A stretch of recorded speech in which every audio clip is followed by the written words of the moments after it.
এটা হলো আমাদের এলাকার চিরচরিত একটা মানে চাষ পদ্ধতি, যে পেঁয়াজ চাষ হয়। জানেন যে রাজবাড়ী জেলার বৃহত্তর একটা এলাকায় পেঁয়াজের চাষ হয়, যেটা বাংলাদেশের অনেক বড় একটা পেঁয়াজের চাহিদা আমরা পূরণ করে থাকি।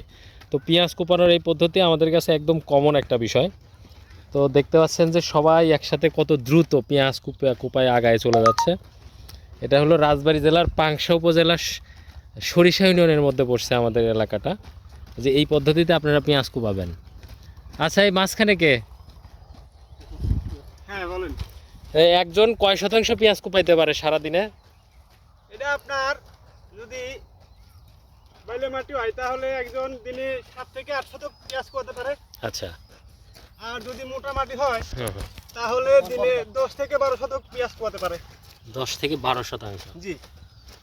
দেখতে পাচ্ছেন যে কত সুন্দর করে সবাই পেঁয়াজ কোপায় চলে যাচ্ছে। তো আশা করি আপনাদের উপকারে আসবে এই ভিডিওটা।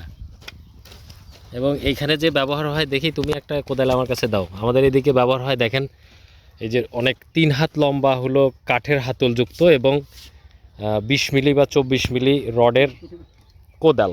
তো এই কোদালগুলা খুবই মজবুত, একবার মানে এটা যদি একবার কেনা যায় তো 4-5 বছর ভালো মতো ব্যবহার করা যাবে না?